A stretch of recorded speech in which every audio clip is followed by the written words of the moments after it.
बुधवार के दिन बुधवार व्रत कथा सुनी जाती है। कहते हैं इस कथा को सुनने से बुध ग्रह मजबूत होता है और जीवन में बुध ग्रह की सभी परेशानियां दूर हो जाती हैं। और बुधवार का व्रत करने से कुंडली में बैठे समस्त प्रकार के दोषों का हनन हो जाता है। तो आइए हम सब मिलकर सुनते हैं बुधवार व्रत की बड़ी ही पौराणिक और दुर्लभ मान्यता कथा। है कि बुधवार का व्रत उपवास समाज में खूब प्रतिष्ठा मान सम्मान कमाता है और जीवन के कार्यों में आ रही बाधाएं दूर हो जाती हैं। हे उमापति श्री गणेश जी, आप बल बुद्धि विद्या। हे गणेश भगवान, अर्थात आप देवताओं के भी पूज्य हैं, इसीलिए हम आपको बारंबार प्रणाम करते हैं। हमारा कल्याण करो, जय श्री गणेश।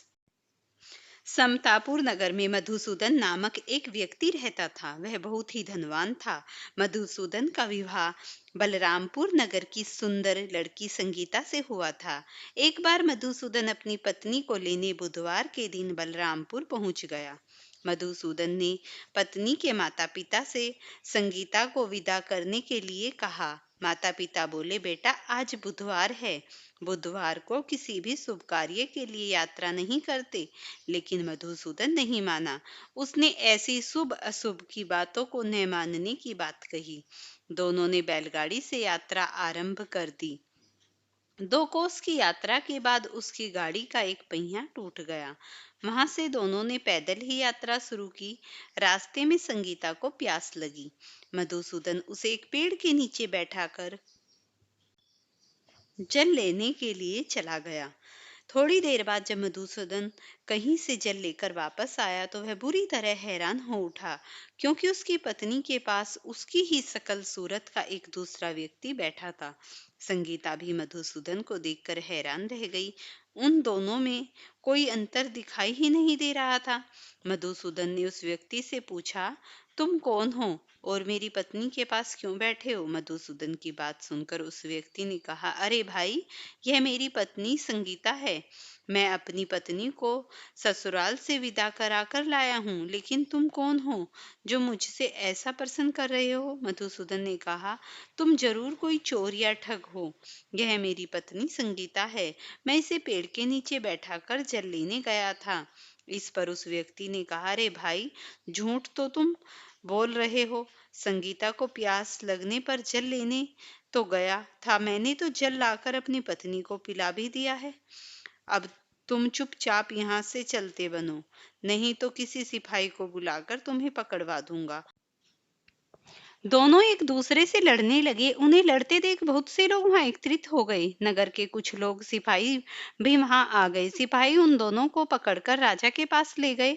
सारी कहानी सुनकर राजा भी कोई निर्णय नहीं कर पाया।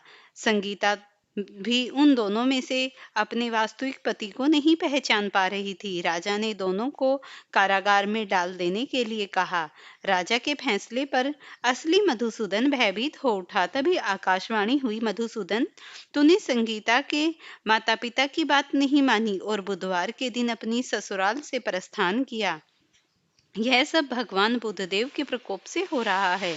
मधुसूदन ने भगवान बुद्धदेव से प्रार्थना की कि हे भगवान बुद्धदेव, मुझे क्षमा कर दीजिए, मुझसे बड़ी गलती हुई। भविष्य में अब कभी बुधवार के दिन यात्रा नहीं करूंगा और सदैव बुधवार को आपका व्रत किया करूंगा। मधुसूदन के प्रार्थना करने से भगवान बुद्धदेव ने उसे क्षमा कर दिया। तभी दूसरा व्यक्ति राजा के सामने से गायब हो गया। राजा और दूसरे लोग इस चमत्कार को देख हैरान हो गए। भगवान बुद्धदेव की इस अनुकंपा से राजा ने मधुसूदन और उसकी पत्नी को सम्मानपूर्वक विदा किया। कुछ दूर चलने पर रास्ते में उन्हें बैलगाड़ी मिल गई। बैलगाड़ी का पहिया टूटा हुआ जुड़ा हुआ था।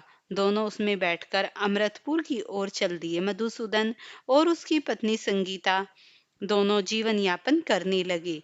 इस तरीके से भगवान बुद्धदेव की कृपा से उनके यहाँ खुशियां बरसने लगी। इस तरह जो स्त्री पुरुष विधिवत बुधवार का व्रत करके व्रत कथा सुनता है, भगवान बुद्धदेव उनके सभी कष्टों को दूर कर देते हैं और जीवन में सुख समृद्धियां भर देते हैं। प्रेम से बोलिए श्री गणेश भगवान की जय। अब आप गणेश जी और एक बूढ़ी माई की पौराणिक कथा सुनिए। पौराणिक कथा के अनुसार एक बुढ़िया माई रोज मिट्टी के गणेश जी की पूजा करती थी, लेकिन वो गणेश जी की प्रतिमा बनाए और वो रोज ही गल जाए। उसके घर के सामने एक बार किसी सेठ जी का मकान बन रहा था। बुढ़िया माई ने मकान बनाने वाले कारीगरों से बोला, भाई, मेरे मिट्टी के बनाए गणेश जी रोज गल जाते हैं। आप मुझे पूजा के लिए पत्थर में से गणेश जी बना दो, आपकी बड़ी कृपा होगी। मकान बनाने वाला कारीगर बोला, माई, जितनी देर में हम तुम्हारे लिए गणेश जी बनाएंगे उतनी देर में हम दीवार पूरी कर देंगे। बुढ़िया ने सुनकर दुखी मन से घर वापस आ गई। दीवार पूरी करते करते शाम हो गई, लेकिन दीवार पूरी न हो सकी। कारीगर जितनी बार दीवार बनाए उतनी बार वह टेढ़ी हो जाए। शाम को सेठ जी आए तो उन्होंने कहा, आज कुछ काम नहीं किया। तब मकान बनाने वाला एक कारीगर सेठ जी के पास गया और उसने बुढ़िया वाली बात बताई। तब सेठ जी ने बूढ़ी माई के पास गए और उनसे कहा कि माई, तुम हमारी दीवार सीधी कर दो, हम तुम्हें एक सोने के गणेश जी बनवा कर देंगे। गणेश जी ने ये सुनते ही सेठ जी की दीवार सीधी कर दी। सेठ जी ने बुढ़िया को सोने के गणेश जी बनवा कर दिए। वे विंध्यादायक जी महाराज जैसे आपने सेठ जी की सीधी दीवार कर दी, वैसे ही हमारे भी कार्य सिद्ध कर दीजिए। इसी प्रकार दुनिया देश में आज भी गणेश जी की पूजा बड़े धूमधाम से मनाई जाती है और गणेश जी का उत्सव भी पूरे विधि विधान से किया जाता है, क्योंकि गणेश भगवान इतनी पवित्रता की देवता हैं कि ये अपने भक्तों की क्षण में ही समस्त प्रकार की संकट दूर कर देते हैं और जीवन में समृद्धियां भर देते हैं। प्रेम से बोलिए श्री गणपति बाबा की। रानी जेठानी थी। जेठानी अमीर थी, उसका परिवार भी बड़ा और पूरा भरा था। देवरानी गरीब थी। गरीबी जेठानी की सेवा टहल करके गुजारा करती थी। जो कुछ चूनी चोकर मिल जाता उसे अपनी झोपड़ी में आकर पकाकर खा लेती। फूटे घड़े में पानी पीकर टूटी फूटी चौपाई पर सो जाती। सुबह उठकर फिर जेठानी की सेवा करने चली जाती। साल भर का त्योहार आया। देवरानी भूखी प्यासी जेठानी के टहल कर रही थी। रात को जब आने लगी तो दिनों दिन तरह चूनी चोकर भी नहीं दी। खाली हाथ झोपड़ी में आई, खेत से बथुआ तोड़ लाई। थोड़े से चावल के कण ढूंढकर इकट्ठा किए, कण के लड्डू बनाए, बथुआ बनाकर रख लिया। रात को संकष्टा माता आई, टकिया की ओर खड़ी होकर बोली, ब्राह्मणी, खोलो किवाड़ा। देवरानी बोली, चली आओ माता, किवाड़ा कहाँ है? भीतर आते ही संकट माता ने कहा, बड़ी भूख लगी है। देवरानी ने कहा, माता, जो कुछ दिया है खाओ। कण के लड्डू और बथुए को धोंधा आगे रख दिया। जब संकटा माता छक कर खा चुकी तो बोली, पानी तो पी लो। देवरानी फूटी गलेरी से आई। पानी पीकर संकष्टा माता ने सोने की इच्छा की। उसने टूटी खाट बता दी। थोड़ी देर सोने के बाद फिर वह कहने लगी। उन्होंने पूछा, टट्टा कहाँ जाऊं? देवरानी ने कहा, माता, सारा घर लिपा पुता है, जहाँ चाहो बैठ जाओ। सारे घर में उन्होंने टट्टी ही टट्टी कर दी। फिर पूरी तरह निपट न पाई। पूछा, अब कहाँ जाऊं? देवरानी ने कहा, अब मेरे सर पर करो। उन्होंने उसके सर के ऊपर पांव रखा तो टट्टी से निगला, नहला दिया और चली गई। सुबह जब देवरानी उठी तो झोपड़ी कंचनमय हो गई। चारों तरफ सोना ही सोना बिखरा था। जल्दी जल्दी बटोर कर रखने वाला सोना चुकता है तो वह रखते रखते थक गई। इधर जब देवरानी नहीं पहुंची तो वह बहुत बिगड़ने लगी। देवरानी बोली, कल त्योहार था, सारा काम पड़ा है। और देवरानी ने कहा, अभी पता नहीं है। उन्होंने अपने लड़के को भेजा और कहा, जाकर फौरन बुला लाओ। लड़के ने जो खबर दी तो जेठानी का भी जी धधक हो गया। देवरानी बोली, मैंने कुछ नहीं किया, केवल कन के लड्डू और बथुए के धोंदे दिए थे खाने को। इस प्रकार उसने सब कुछ बता दिया। जेठानी घर आई और गरीबी की तरह रहने लगी। साल भर बाद जब संकष्टा माता का त्योहार आया तो देवरानी की भांति कनक के लड्डू बनाए और बथुए को धोंदा बनाया।